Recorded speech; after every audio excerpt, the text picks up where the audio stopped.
Muy buenas, les damos la más cordial bienvenida al seminario sobre los efectos de la internalización prolongada en niños y niñas traumatizados. Agradecemos su presencia y les invitamos a seguirnos en Instagram y Facebook para estar al tanto de los próximos seminarios. Yo soy Rodrigo y voy a estar a cargo de monitorear la sesión de hoy. El docente que nos acompaña hoy es Rodrigo Venegas, al cual acompañamos, mejor dicho. Rodrigo Venegas, él es psicólogo de la Universidad Educares, máster en Criminología y Ejecución Penal por la Universidad Autónoma de Barcelona, bien digo, España, creador y director del Centro Trafún, especializado en la evaluación y tratamiento de adolescentes ofensores sexuales, con experiencia en la coordinación de programas pioneros en Gendarmería de Chile, consultor internacional en Chile, Perú y Colombia, liderando el desarrollo de modelos de intervención y manuales para el abordaje de ofensores sexuales y víctimas de abuso, investigador en validación y adaptación latinoamericana de instrumentos internacionales como SARPROF, Erasurf, FAM y SOFTIP, docente de posgrado en universidades de prestigio, incluyendo Universidad de Chile, PUC, UFRO, US y Universidad Internacional de Andalucía. Así que es un tremendo honor contar con el docente para este seminario, ¿cierto? Hecha la presentación y la bienvenida a todos y todas ustedes, profesor, es toda suya la sesión. Muchas gracias. Mi única queja que esa foto debe tener unos como 20 años, yo creo. No, ya no me reconozco en la foto, pero para todos los que están escuchando y viendo, les juro que era yo cuando era joven, pero No, ya no estoy así, ¿ah? Así que partamos con ese pequeño comentario. Ya no es Photoshop, fui así en algún momento de la vida, pero ya vamos a actualizar la foto, Rodrigo. O sea, en algún momento la vamos a... tarea pendiente. Tarea pendiente, absolutamente. Así que, nada. ¿Qué me interesa? Ahí tenemos el tema. ¿Qué me interesa más que nada para nuestra conversación del día de hoy? Me interesa que, si ustedes me preguntan, lo que más espero, en el fondo, son las preguntas. En algún momento las preguntas, porque eso nos va a aterrizar a las preocupaciones de cada uno, cada una de ustedes, en el contexto en que trabajan, en los que están elaborando, o por último, porque les interesa saber. Entonces, pensando en cómo generar algún tipo de material o información para que pueda generar preguntas, y esa es la parte entretenida, para, por lo menos para uno. Vamos a hacer un recorrido de algunos de los efectos de la internación de larga data en niños, niñas y adolescentes. Y efectivamente vamos a ir recorriendo desde la biología, algo de trauma, trauma complejo. Ustedes saben que al final está todo en conexión, sin embargo, para la conversación los vamos a ir eh, diseccionando. Em, Dicho eso, para que vayan anotando las consultas, las dudas, preguntas y las conversamos. Y lo que yo no sé, no lo invento, así que si hay algo que no sé, les diré no lo sé nada más, pues pero confíen en que no les voy a inventar una respuesta si no me sé la respuesta. Así que es lo mínimo en ese sentido. Partamos entonces.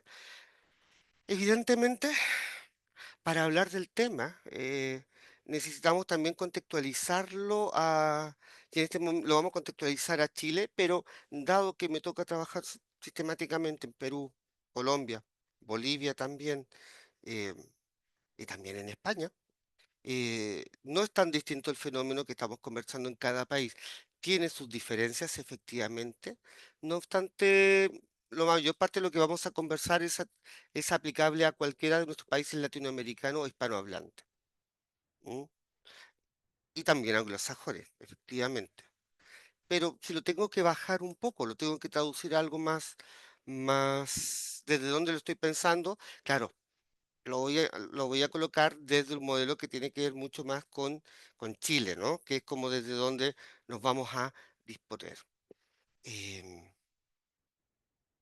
y desde ahí nos vamos a partir refiriendo en que a mis 55 años, que es mi edad, no me voy a quitar años a esta altura, eh, efectivamente, más que una crisis del Sename, del antiguo Sename, es una falla ecológica crónica. Y cuando decimos que es una falla en el sistema de internación de niños, niñas y adolescentes, estamos diciendo que más que un problema coyuntural, una dificultad momentánea, ¿Mm? Nos encontramos que como país, y por eso le digo, al menos, y los países que yo conozco, tenemos el mismo problema, ¿verdad? Es un problema que va más allá de la coyuntura y es un problema de estructura país, en donde no tenemos muy claro qué hacer con los niños y niñas que no tienen, que están gravemente vulnerados y que no cuentan con un sistema de protección familiar o una red de adultos significativos que pueda proteger las vulnerabilidades que han vivido y en donde entramos al sistema residencial muchas veces. Eh, mm, ¿Por qué nos pasa eso? Y nos pasa eso, y en Chile, porque los niños una vez que ingresan al sistema desaparecen, ya dejan de ser vistos. Son vistos por el sistema de justicia en la medida en que se abre una causa. Son vistos, ¿verdad?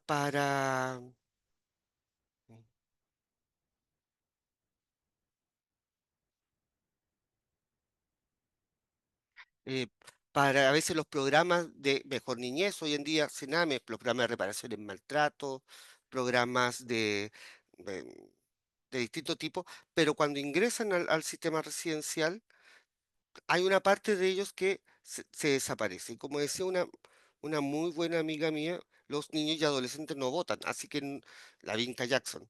Y, y por lo tanto tampoco tienen un poder político o un poder de organización que les permita ser visualizados. Y especialmente ¿m? Cuando hablamos de justamente eh, niños y niñas en sistemas de internación. A eso debemos agregar algo que ha ido sucediendo en los últimos 5 años, 6 años, con fuerza. Ustedes saben que una cosa es que pase el fenómeno, el otro cuando ya lo empezamos a medir con claridad, pero hablemos que hay cifras con claridad desde por lo menos 5 o 6 años y que tienen que ver con los niños, niñas y adolescentes migrantes que han sido internados en sistemas de protección y que no tienen ningún sistema de vinculación. ¿Verdad? Con la relación, con la condición país. Y, y ese es un fenómeno emergente donde tampoco el Estado ha podido, no cubre los nacionales, los connacionales, tampoco aquellos niños, niñas y adolescentes que ingresan, ¿verdad? Y que vienen en términos migratorios. Entonces nos encontramos que no es un problema coyuntural, sino algo muy arraigado en el macrosistema. ¿Y por qué decimos macrosistema? Porque para que este niño, niña, adolescente pueda operar o pueda funcionar, y ya vamos a entrar a ver el daño, los daños que causa la internación, que es como el núcleo. Ustedes me dicen con qué se van a ir hoy día, o al menos mi intención con que ustedes se queden hoy día es las características del daño que vive un niño o niña, adolescente, que ha estado en larga internación. Eso es como mi núcleo. Si ustedes se dan con una idea de eso, yo digo misión cumplida. ¿Ah? Em, entonces, efectivamente, nos vamos a encontrar con que un niño de larga internación necesita sistema de salud, educación, vivienda, o sea, todos los otros elementos que forman el ecosistema de protección es fundamental. Y esos también fallan de manera sistemática. Entonces, no es solo un problema de mejor niñez o del Sename, para colocarlo ahí, sino es una falla del macrosistema. Porque eso uno habla de la falla en el Estado, ¿no? ¿Mm?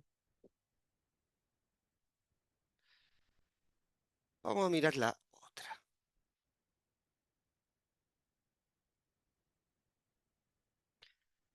Yo soy muy malo con los PPT, entonces me van a escuchar de repente que estoy hablando y el PPT se fue para otro lado. ¿Viste? Yo me puse a hablar y el PPT todavía no lo cambiaba, pero es un problema mío de proceso nada más. ¿M?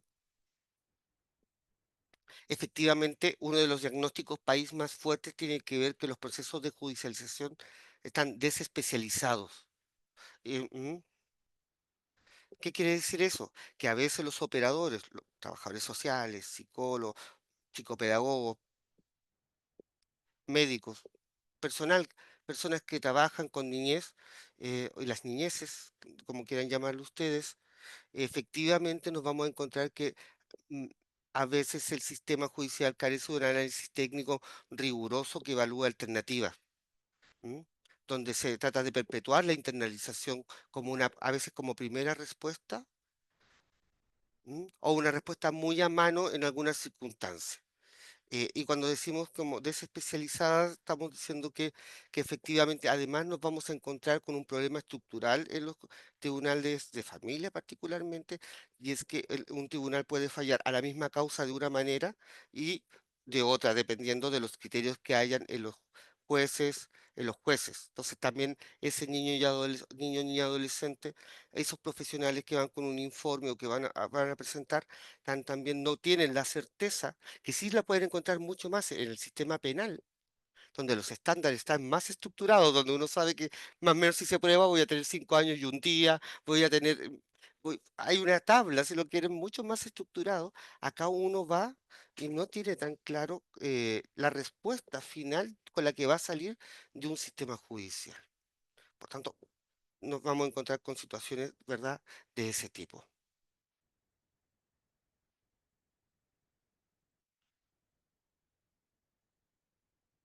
El servicio, cuando era Servicio Nacional de Menores, ya presentaba un problema de insuficiencia de recursos, que es en el fondo una decisión política, independiente del color político. Tiene que ver que cuando existía el servicio, o sea, no era un ministerio, estaba por debajo del Ministerio de Justicia, eh, había, por tanto tenía que estar todo el tiempo peleando y rascando fondos, ¿ah? Eh, de un ministerio, no era una conversación directamente con los fondos del Estado, no era directamente con el presidente, no era, sino que era una subpatita dentro de muchas patitas que tenía Ministerio de Justicia. Y en Mejor Niñez, que ha ido un poco, que se suponía que nuestra idea era, o que la idea era justamente poder mejorar el estatus, ¿verdad?, de visibilidad, eso que estábamos recién conversando, nos encontramos, y ha salido público en una entrevista, ¿verdad?, en el diario del director de Mejor Niñez, que repetimos el modelo de precariedad estructural crónica. Cambió el nombre, y eso no lo digo yo, lo está diciendo el mismo director de Mejor Niñez, no lo estoy inventando. eh, mm, mm, Repite un poco esto. Por eso la idea o, o cierta noción de cierta ilusión que generó la idea de Mejor Niñez, ¿verdad? Con este cambio administrativo que partió el 2021. No obstante, hay elementos de la cultura institucional, de las prácticas y los problemas estructurales que nos seguimos repitiendo, lamentablemente. No se ha alterado la matriz del problema, finalmente. Y quizás un elemento que no es menor, y aun cuando se ha hecho muchos esfuerzos por eh, disminuir la carga, mm, es el volumen de niños que son victimizados en nuestro país. Y voy a volver a Chile nomás, pero también hablamos de otros países. O sea, si ustedes miran las estadísticas, desde las estadísticas de Sename o las mismas del Ministerio Público, o los datos que aparecen cada tanto en distintos ONG y fundaciones, los números son gigantes de niños, niñas vulnerados en sus derechos. Por tanto, también es, a ver, pe- un número antiguo, solo para que vean lo que pasaba hace 10 años atrás. El 2015, recuerdo, tengo el número en la cabeza, 199.112 casos. Y eso se ha triplicado, por lo menos hasta ahora. Entonces, imagínense el volumen de niños, niñas víctimas que están golpeando el sistema. Por tanto, las listas de espera, ¿verdad? Con que nos vamos a encontrar, con los sobrecupos que se solicitan y que estresan a los profesionales, al tribunal, a los equipos de distinto tipo, a salud, a educación, a todos los que tienen que ver, es bastante grande a la fecha. ¿Ah? Y eso es muy, muy importante porque nos da un poco eh, el contexto en el cual se va a dar esta conversación sobre los efectos de la institucionalización, ¿ya? Me interesaba eso, no tanto ¿eh? Mm, eh, como para que nos pongamos a llorar todos juntos, pero sí para entender un poco el contexto en el cual estamos abriendo el espacio sobre la institucionalización, ¿no? Y los efectos de la institucionalización a largo plazo, porque esa es la sobrecarga con la que estamos conversando.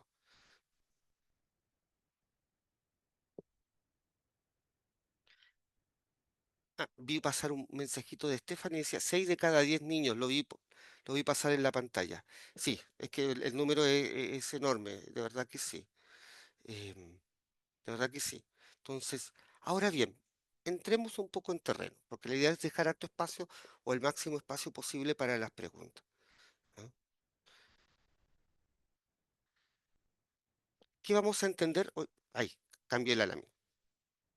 Eh, la tienen ahí, lo tienen ahí en la pantalla, ¿no? Quizá la institucionalización, la acción prolongada no es solo, y esto quizás es el elemento, y por eso lo dejo textual y no lo voy a cambiar mucho, no es solo que alguien está encerrado, comillas, protegido sería el concepto, ¿no? Em, por la grave vulneración de derechos, sino que además el contexto genera, y esta es un poco la base de el daño a largo plazo y que tiene que ver con el contexto de privación relacional crónica. Este es el núcleo un poco de, este elemento va a generar todos los daños que vamos a ir conversando en estos 15, 20 minutos en adelante, ¿no? Y por eso lo dejo ahí como un elemento que me parece que es central para la conversación. ¿M? Y justamente el tema de que el daño los efectos de lo que estamos conversando,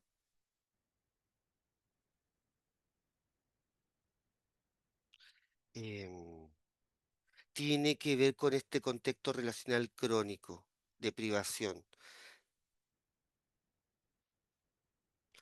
a tal nivel que tiene efectos en la arquitectura cerebral. Y por eso lo estoy repitiendo textual, mm, eh, porque creo que es súper relevante y ese es el resumen, si ustedes lo quieren, de toda la presentación. Lo pusimos ahora, pero podría haber sido el coronario de la conversación y podríamos haberle puesto conclusión y también calzaba perfecto, ¿no?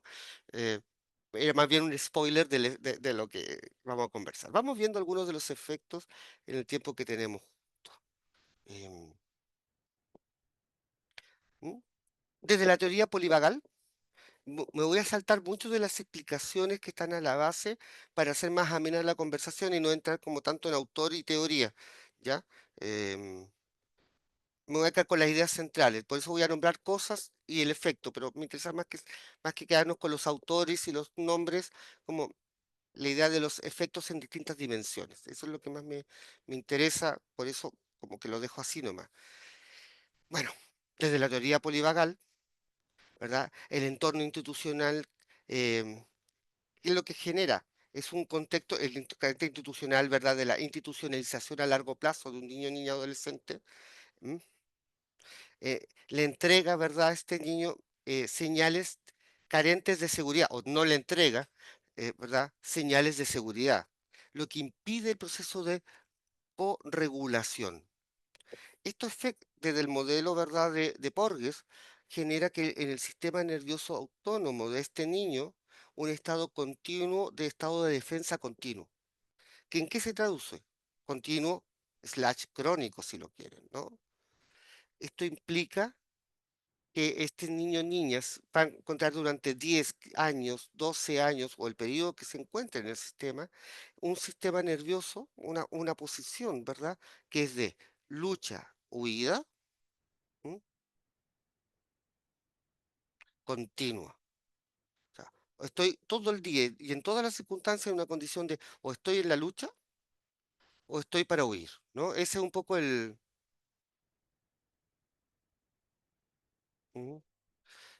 La situación como del niño, niña, adolescente a lo largo de todo el tiempo.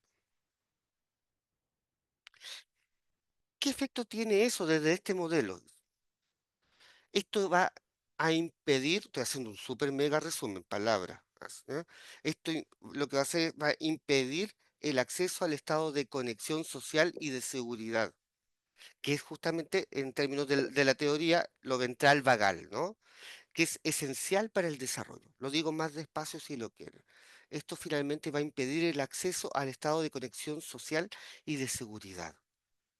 Y por tanto tiene las consecuencias que tiene en términos de el tipo de conexión con el otro y con el mundo que voy construyendo. Por otra parte, hay bastante evidencia también que hay una alteración del eje HPA, ¿no? Hipotálamo, hipófisis, adrenal. ¿M? Entonces, le puse HPA para no tener que decirlo, pero había que decirlo, así que, ¿ah? ¿Por qué? Porque esta situación de estrés crónico que implica la protección de parte del Estado, que implica la internación, ¿m?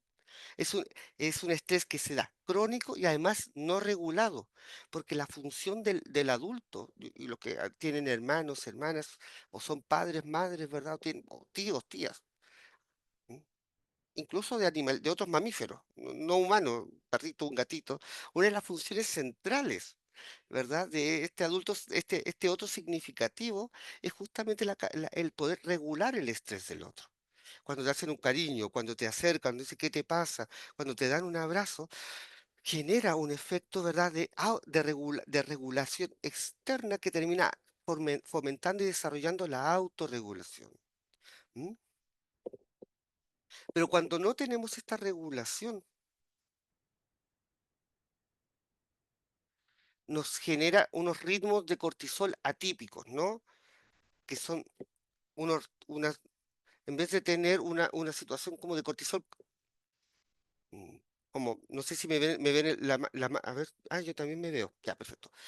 Como sube el cortisol, baja el cortisol, el sentido, hay una situación de estrés, sube el cortisol, aparece un cuidador, una figura que te ayuda a la regulación, baja el cortisol, que es lo que deseo y espero para cada uno de los que está aquí en esta conversación el día de hoy, que tengan esa experiencia, ¿no? Como que uno está estresado y aparezca alguien que ya, te regula, por último te conversa, te agarra para el deseo, ¿no? No importa, pero alguien que tú deseas y baje, estos niños, niñas y adolescentes con estrés crónico y por tanto no regulado, lo que va a presentar son ritmos de cortisol que son aplanados, es como una meseta, es como que está, sube y se sostiene ahí. Pero también hay evidencia del efecto como contrario, de hipoactivos, ¿m? Bajo.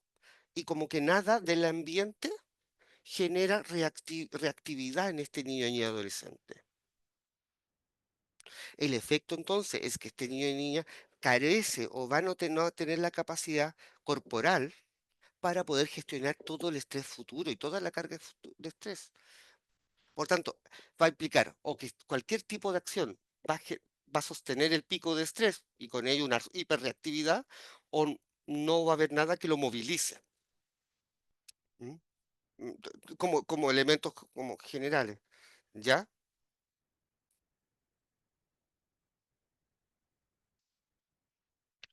¿Qué efecto tiene todo esto? Esta desregulación, ¿no? Esta desregulación del sistema nervioso autónomo que estábamos conversando, que es un efecto del sostenimiento crónico del estrés no regulado.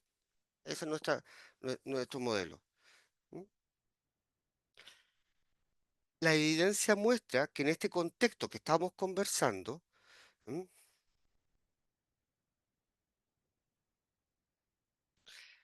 A ver, no hay una evidencia clara en términos de psicopatología, ¿m? De que haya un trastorno específico que se genera, un trastorno de personalidad específico como resultado de la internación. No tenemos una evidencia clara de ese evento. Sin embargo, lo que sí tenemos en relación a la psicopatología general es que la evidencia muestra que este contexto, ¿m? genera un estado de vulnerabilidad transversal para cualquier trastorno de psicopatología. O sea, crear las condiciones para que una psicopatología general del sujeto lo pone vulnerable a muchas posibilidades. Por eso los trastornos son 3, 4, hasta 6 veces más probable que puedan tener un trastorno de ansiedad, depresión, conductas disruptivas, psicosis, y así una larga, listo. Por eso es el famoso factor P, ¿eh? Que no hay una patología que podría, un trastorno psicopatológico de personalidad específico que vamos a llamar trastorno de internación. Aunque hay varias teorías y varios modelos que más o menos nos plantean una idea parecida, pero la evidencia a la fecha nos dice que más bien es un estado transversal, un estado continuo de vulnerabilidad general a que puedas vivir trastornos de personalidad y trastornos psicológicos a lo largo de tu trayectoria vital, pasando por distintos tipos de trastornos, ansiedad, depresión, fobia, a lo largo de la vida de la persona. Entonces, no es como uno, sino que te vulnerabiliza completamente. ¿Mm?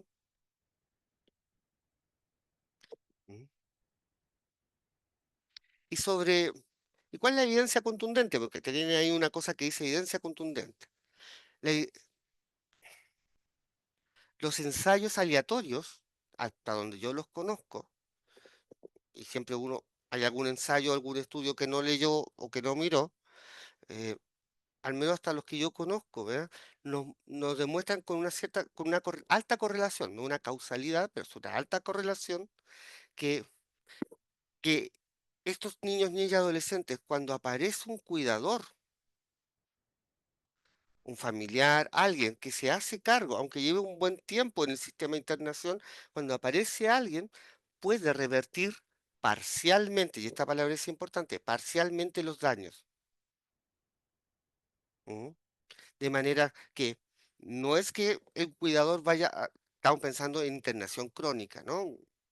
Entonces, eh, un adulto, un sujeto que aparezca si el niño está de los 5 hasta los 10, que aparezca a los 10, puede revertir, ¿verdad?, algunos de los efectos que estamos conversando. No obstante, no hay evidencia clara de que pueda disminuir completamente todos los efectos como resultado del proceso de internación.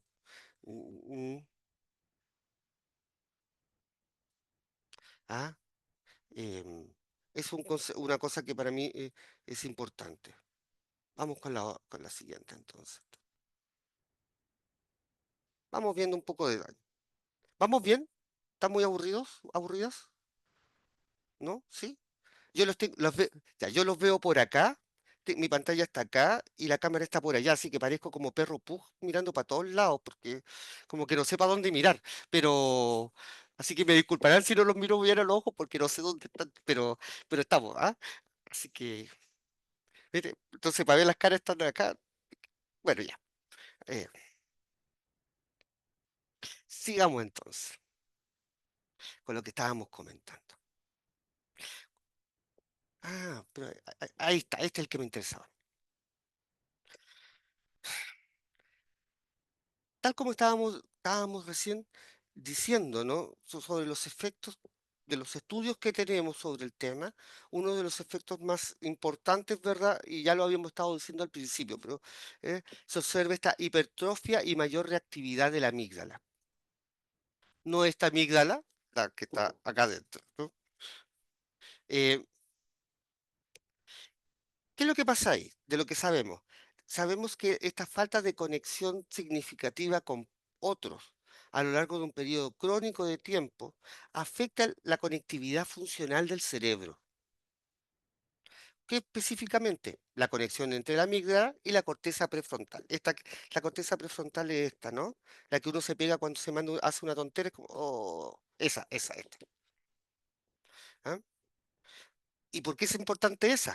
Porque una de las funciones que tiene la corteza prefrontal, específicamente en la zona ventromedial, da lo mismo eso, pero si alguien quiere saber, la prefrontal ventromedial, tiene que ver justamente con el modular los estados de miedo. ¿Mm? El miedo. ¿Qué importancia tiene eso para nuestra conversación? Eso implica a este niño, niña, adolescente que a lo largo de 5, 10, 8 años, 10 años, 15 años que está internado, es un niño que está todo ese periodo de tiempo en un estado de hipervigilancia constante, ansiedad y una incapacidad para diferenciar qué es una amenaza real y qué no lo es. Y eso es complejo en la vida de alguien, ¿no? Piensen ustedes, ¿m? Eh, si tuviesen si no pudiesen diferenciar si esto es cariño o esto es amenaza, si esto es afecto o es amenaza, o si debo entender todo como amenazante y por tanto debo sostener una distancia estratégica. Los vínculos también son amenazantes, las amistades me van a traicionar. ¿Me entienden el efecto que tiene la convivencia de alguien? Mm, Así que es enorme el efecto. Y uno lo ve en el trastorno de estrés postraumático, como decía por ahí Camila, que de repente alcanzo a mirar los mensajes. Pero sí, eh, ahora, otro efecto de la internación sistemática, ¿verdad? Con esto estábamos conversando, tiene que ver con, y lo tienen ahí, ¿no? Los circuitos de función ejecutiva y memoria. Esta deprivación, ¿verdad? De las relaciones profundas de afecto y cariño, ¿m? Se asocia con una reducción, ¿verdad?, de la superficie cortical. ¿M? Este adelgazamiento, yo les dije que me iba a tratar de saltar todos los términos para irme directamente a pero al menos para que sepan, ¿no? Este adelgazamiento eh, de la corteza s- se ha visto que en muchos casos se sostiene hasta la adultez. O sea, no, no es que vaya ampliando nuevamente la corteza, sino que más bien una vez que se adelgazó y se sostuvo como resultado de este estrés crónico y esta condición de hipervigilancia, la ausencia de contactos que surgen a partir de la falta de contactos y de alguien que te sostiene, ¿no? De alguien que te puede autorregular y modular, se mantiene a lo largo del tiempo. ¿Qué efectos negativos tiene eso?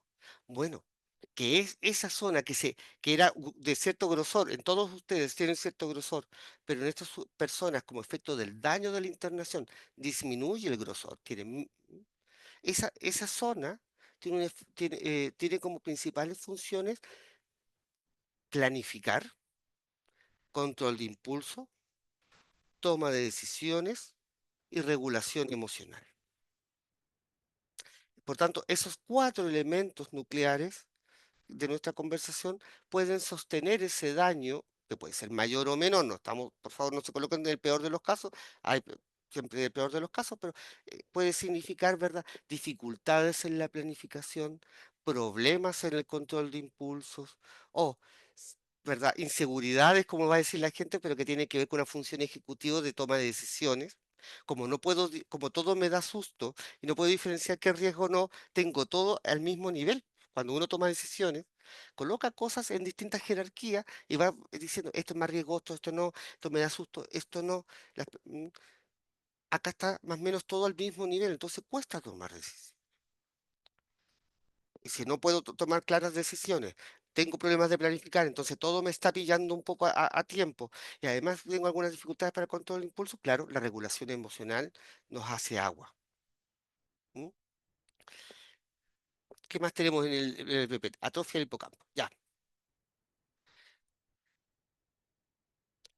El hipocampo es una estructura clave, al menos tiene varias cosas, pero para nosotros, para dos funciones importantes. Memoria y aprendizaje. ¿M? Se ha visto en tomografía axial que las personas que han estado por largos periodos de internación presentan una disminución del hipocampo. El tamaño del hipocampo es un poco más pequeño. ¿M? Y esto está en función directa de cuánto tiempo has estado en internación.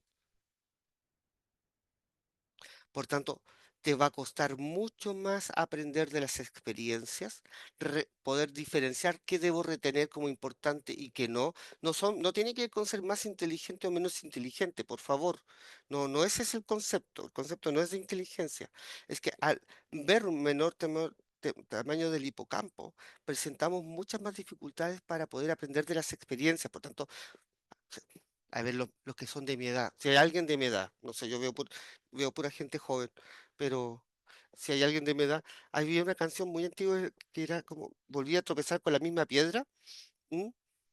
Eh, ya, pero vi a Catherine, sí, sí, sí, sí, ya, perfecto.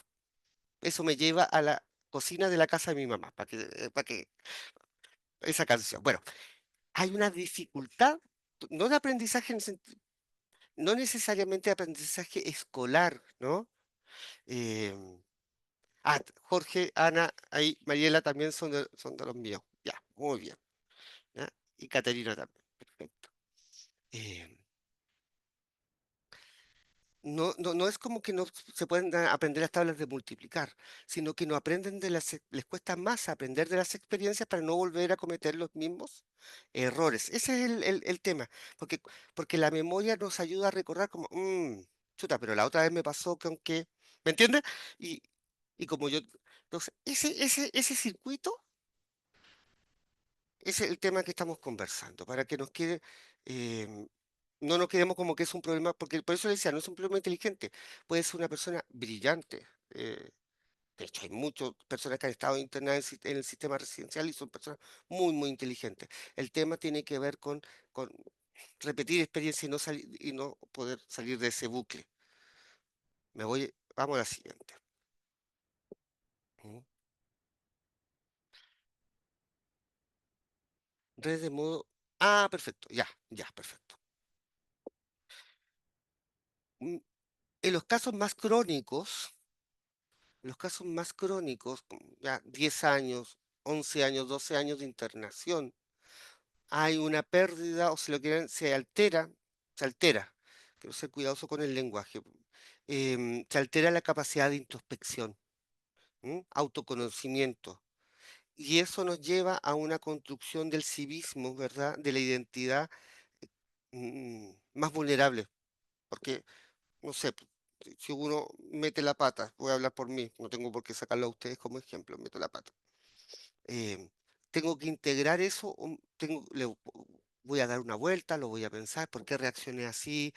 Qué tonto que fui, chuta, no debía haber retado a mi hijo, se me pasó la mano en el reto, no era para tanto, no sé, ¿qué me pasa a mí con esto que, chuta, claro, ya sé lo que me pasa, no sé. Me acuerdo que mi papá, y uno hace un ejercicio como de ir mirando, ¿verdad? ¿Por qué reacciono así? ¿Por qué no? Más profundo, menos profundo, pero hay un ejercicio de autoconocimiento, introspección cuando uno mete la pata.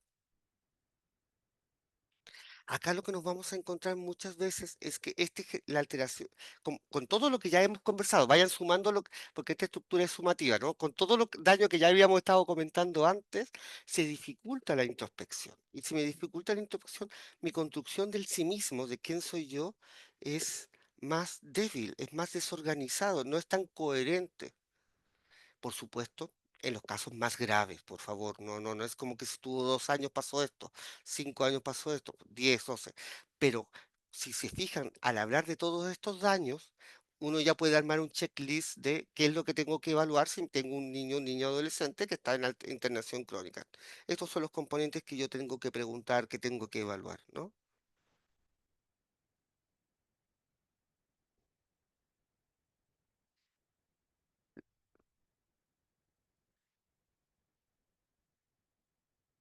El otro quizás no lo ubiquen tanto, quizás alguien lo conoce muy bien.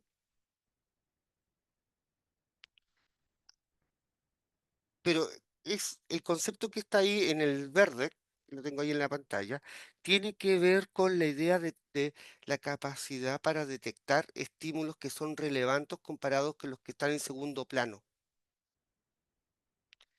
Entonces, si uno no hace esa diferenciación con claridad, te puedes encontrar con una reacción a veces exagerada a estímulos menores.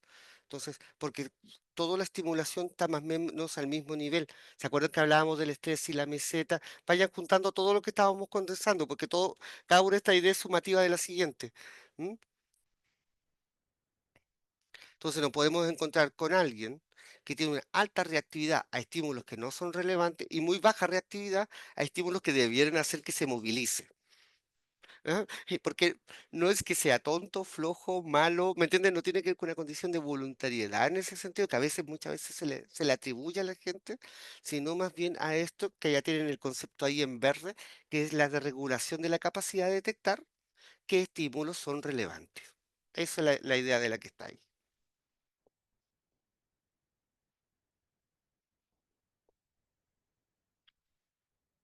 ¿Cómo vamos de tiempo? ¿Vamos bien? Sí. Yo me entretengo con esto, entonces puedo estar hablando mucho rato, pero sé que tengo un tiempo limitado, tengo un tiempo limitado. Así que,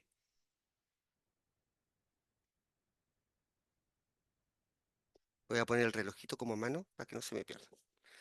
Me dijeron que no me pasara de las 9, así que vamos a tratar de no pasarme las 9.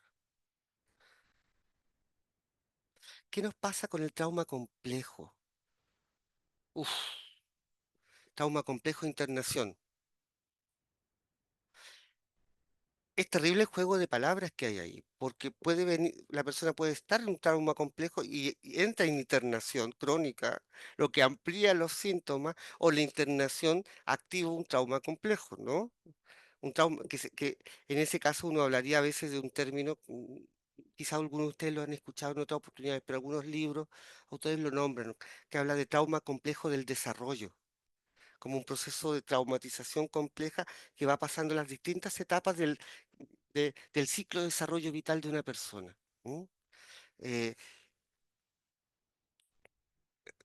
Cuando uno habla del trauma complejo del desarrollo, me voy a quedar con esa palabra, porque como veo que dejé esos dos conceptos ahí, lo que uno trata de referir, ¿verdad? Básicamente es que el trauma, en términos de una constelación traumática, un conjunto de eventos que van sumando daño a lo largo de la historia de vida de la persona y que van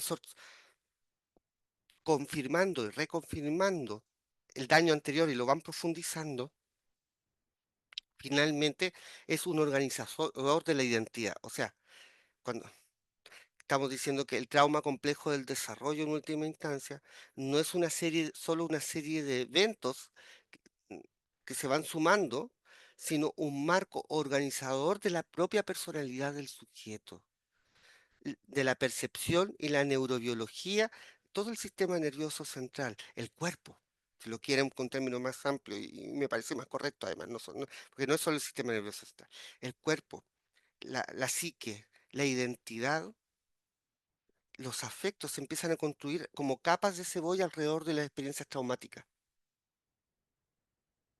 Por tanto, no es un niño que vive un trauma, sino que es el trauma que define al sujeto en última instancia. Y eso es terrible para la vida de cualquiera de nosotros. ¿M?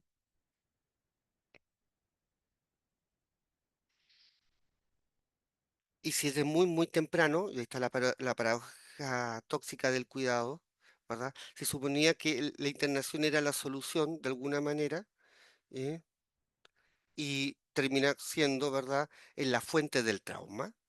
Y si esto parte desde muy, muy pequeño, muy, muy pequeño, hablamos, claro, y ahí nos vamos a cambiar de modelo, pero tiene todo el sentido, ¿no?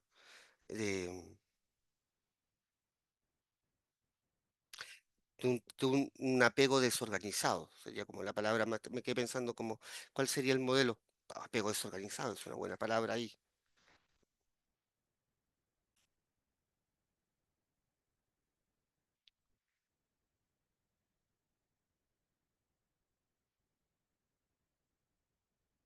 ¿Qué tengo aquí? Dominancia, ya, perfecto.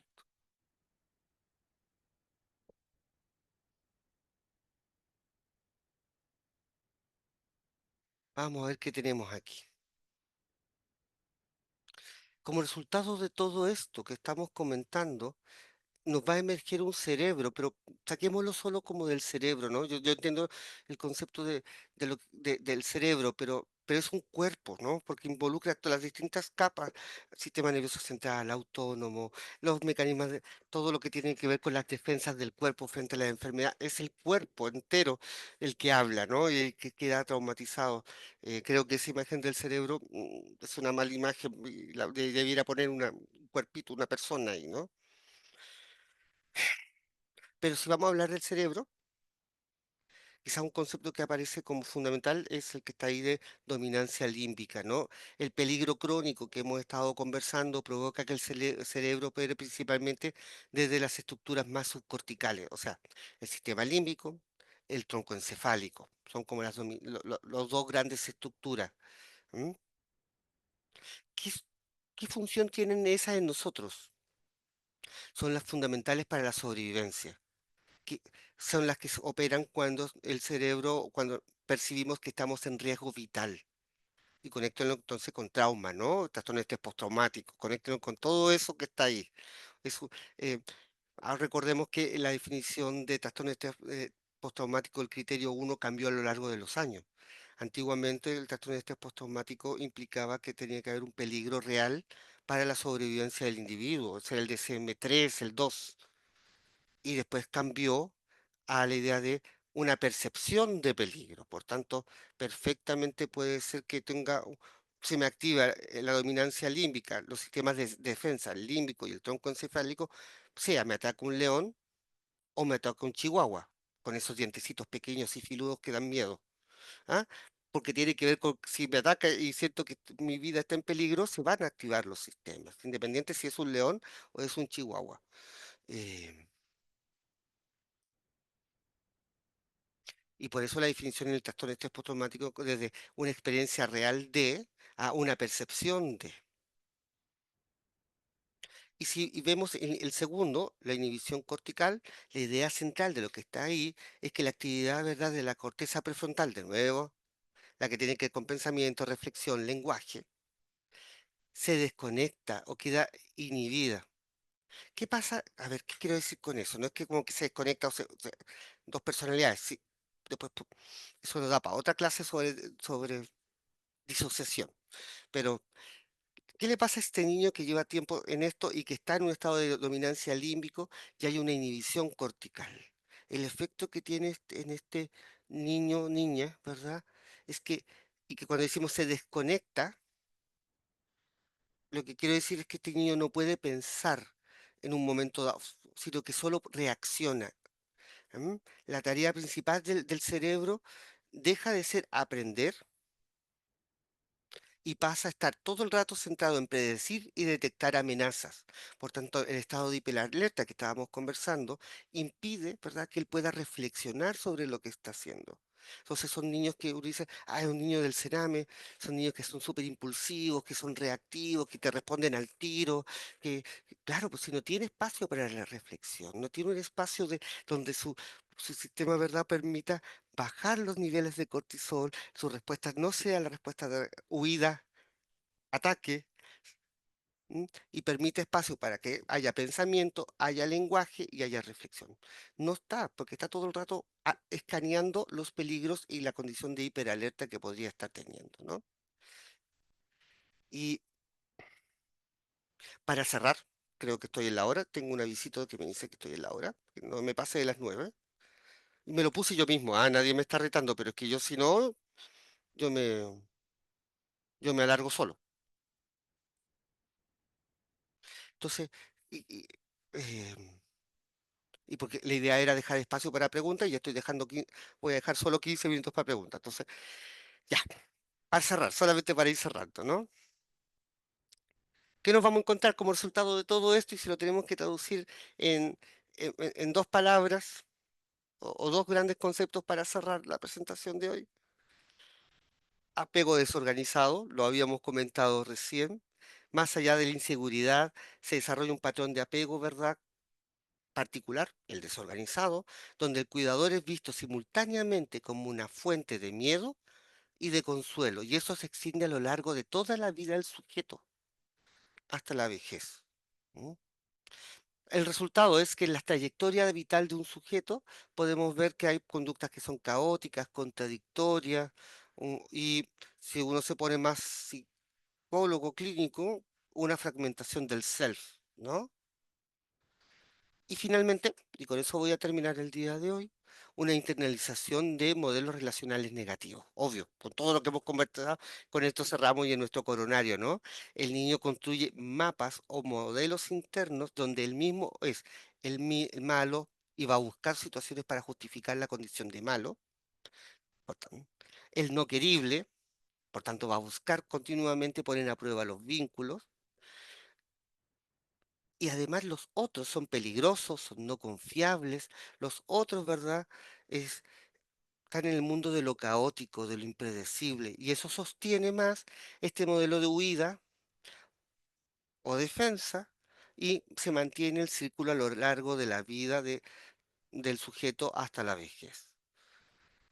En otro momento podemos conversar que existen ventanas de cambio. Yo lo dejé muy pesimista, pero sí hay posibilidades de transformación de esto en algunos niveles, ¿no? Tampoco no vamos a mentir, los estudios que tenemos no nos dicen que ni un trabajador social, un psicólogo, una dupla psicosocial o un adulto significativo, cuando ya ha estado mucho tiempo en cronificación de internación, van a estar como, va a volver a tiempo cero, no, pero sí puede mitigar un parte, algunos de estos componentes, especialmente en algunas ventanas de proceso de cambio, ¿no? Que hay.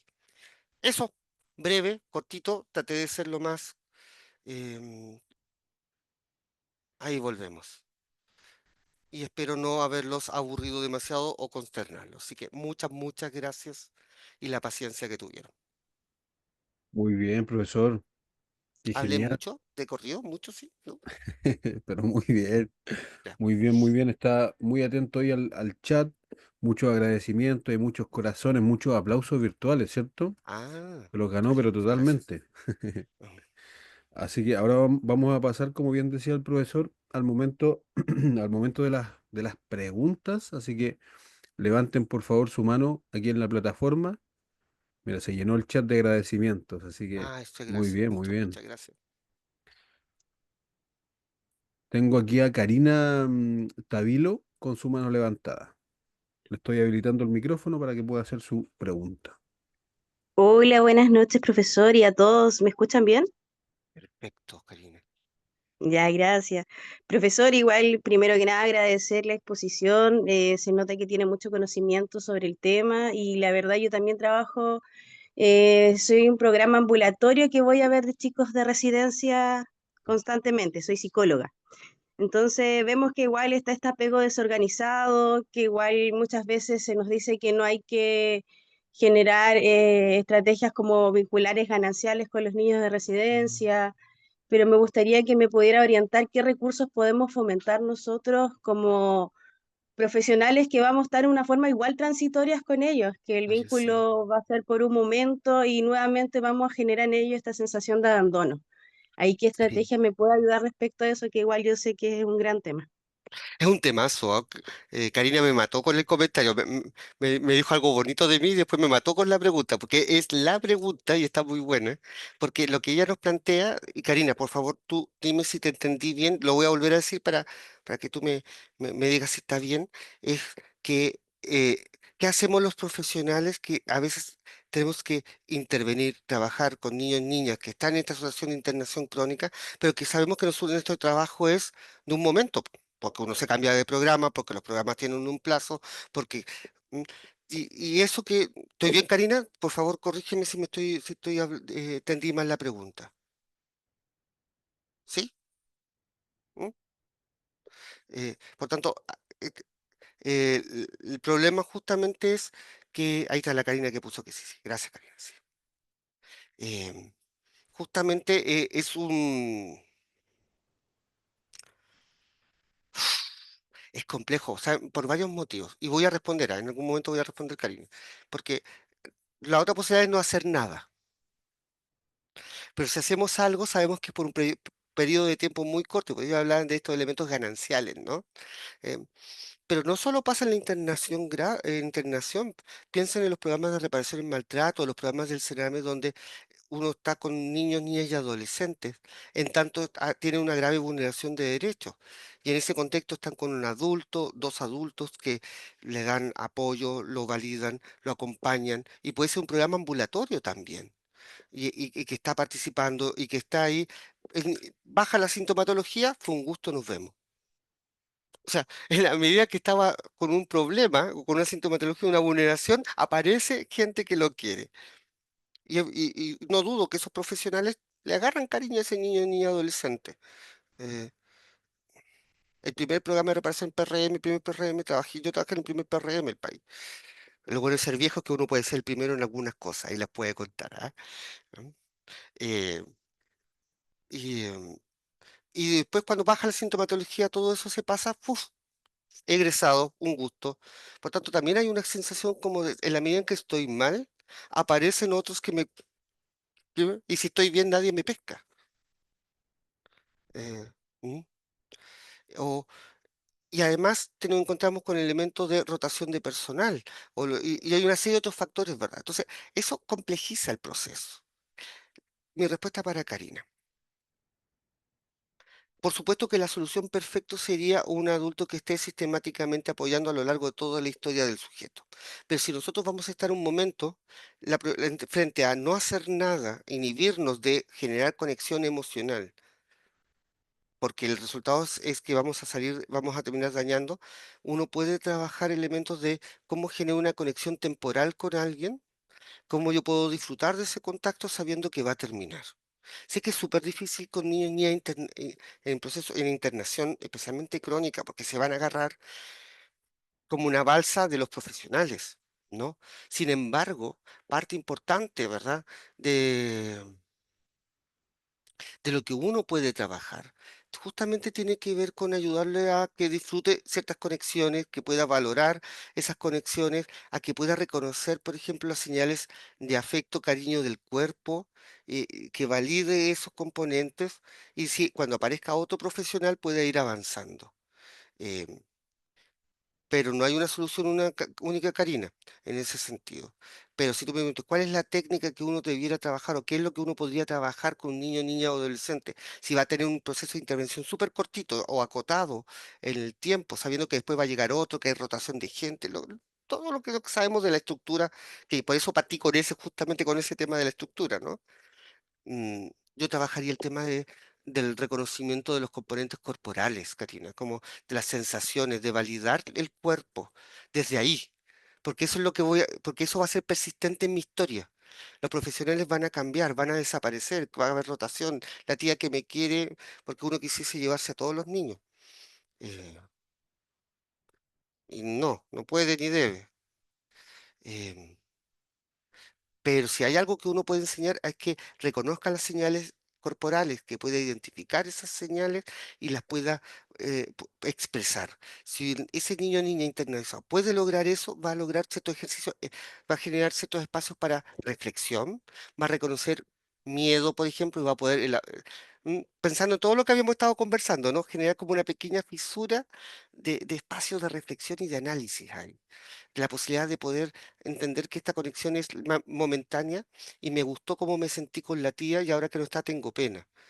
Pero después va a aparecer otra tía y me va a gustar esa conexión porque mi cuerpo habla. Si tú me preguntas entonces, Karina Valesca, es justamente el trabajo con el tema del reconocimiento de la corporalidad, de las emocionalidad, pero desde el cuerpo, porque es lo único que que la va a acompañar todo el tiempo. ¿Mm? Eso, cortito, no sé si vio Karina.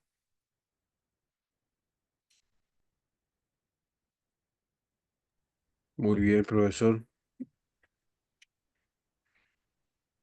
Tengo también la mano levantada de Javi. A él le estoy habilitando el micrófono.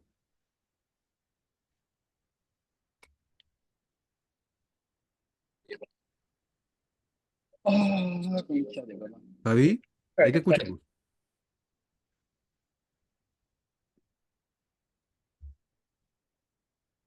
Vamos por mientras con la consulta de Noelia. Ya, Hola, buenas noches a todos. buenas noches. Profesor, la verdad es que yo estoy del otro lado desde la compañera. Yo soy trabajadora social TENS, pero me desempeño como tutora dentro de una residencia Mm, de niños, niñas y adolescentes de protección. Y claro, también creo que lo que dice la compañera es súper importante porque Mm, efectivamente uno genera el vínculo y cuando ellos se tienen que ir porque se cumple la mayoría de edad o bien porque mm, hay una vinculación familiar que sería el éxito de nuestro trabajo, em, también ellos sienten este abandono. O cuando nos van, como decía usted, cambiando de residencia, bien por una licencia, etcétera. mm. Entonces, ahí igual yo le pregunto del otro lado, porque nosotros estamos 24/7 con ellos, ¿qué estrategia pudiéramos emplear que fuera la más significativa para poder generar un vínculo sano un vínculo que sea fuerte a través del tiempo. Y en mi caso, lo que yo más trato de hacer con los chicos es Eso, validar. Cuando hay un buena, desgaste, yo buena, valido esa emoción, mm, está bien que buena. tengas pena, está bien que llores, porque finalmente igual uno entiende que hay un trauma complejo, hay una Mm. situación, por algo es que están ahí, pero no es suficiente, yo siento que ya lo valido. Y después, ahí va mi pregunta. Uf, tan rudas las preguntas, ¿ah? Tan buenas, eso es lo que quiero decir, tan buenas las preguntas.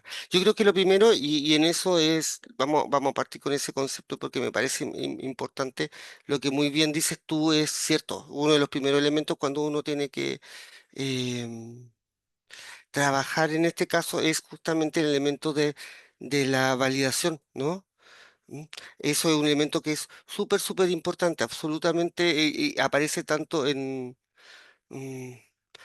en muchas partes. Hay muchos modelos donde el concepto más importante es justamente el tema de la validación. Estoy pensando en las terapias de, ¿cómo se llama? ¿Cómo se llama? Viste que ya me estoy cansando de las de aceptación y compromiso, por ejemplo, que trabajan el tema. Entonces, em, como también en modelos más sistémicos, narrativos, o desde distintas dimensiones, ¿verdad?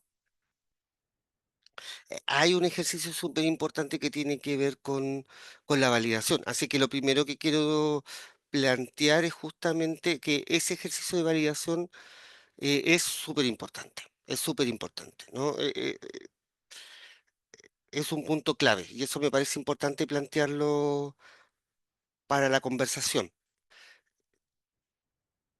y reforzar que lo está haciendo muy bien, además, porque en estas cosas siempre a uno siente que le faltó, pero no siempre a uno le reconocen que va bien, ¿no? Entonces... Eh, pero una vez que uno ha hecho la validación, es buena la pregunta como ya, ¿y cómo sigo con esto? Porque la validación es un punto, pero es un muy buen punto de anclaje, porque si porque la validación permite volver a colocar el foco en qué estoy sintiendo y qué me está pasando. El validar mis emociones y mis ideas, que no quiere decir justificar todo, evidentemente son cosas bien distintas, pero que pueda validar, que pueda sentir rabia. Recordemos lo que estábamos conversando con el tema de la construcción vincular, ¿no? Especialmente de lo último que planteaba, que decía, que yo creo que puede resumir bien esto. eh, los ot- yo tengo en experiencias de trauma o experiencias de estas situaciones, el otro es peligroso, el amar es peligroso, el querer es peligroso, el vincularme es peligroso porque me abandonan, porque duele. ¿Ah? Y yo sé que puede sonar hasta como una canción así pero amar duele. Eh, entonces, el primer ejercicio es desde la validación mostrar justamente y trabajar el tema de que eh, aceptación del rechazo, que esto no destruye todo el self, todo el componente que tiene que ver con reconocer las emociones positivas, el que el porque si no se convierte, el amar se convierte y pasa mucho, no solo en situaciones de internación, por favor.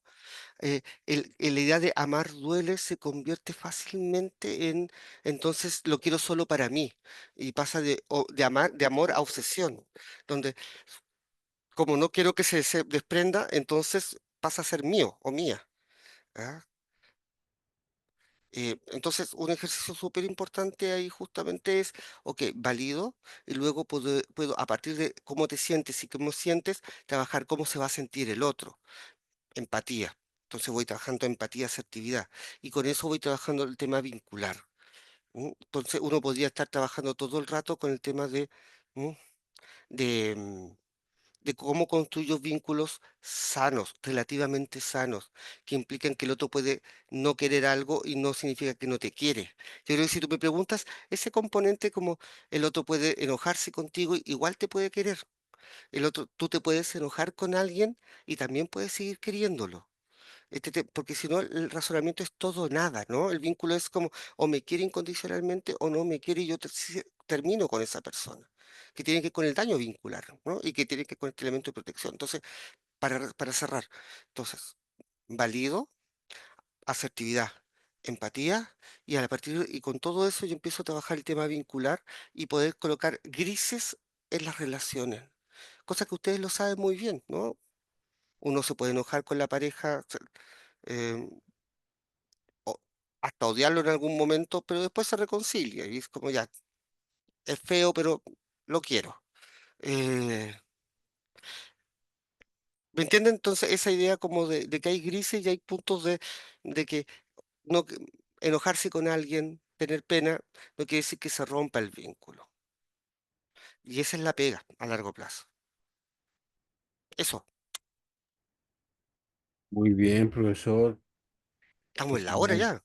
Sí, sí, sí. Vamos a dar por finalizado el momento de las preguntas. Ya. Agradecemos obviamente el contenido entregado por el profesor, su disposición a explicar también, a responder ahí en largo, ¿cierto? A los cuestionamientos.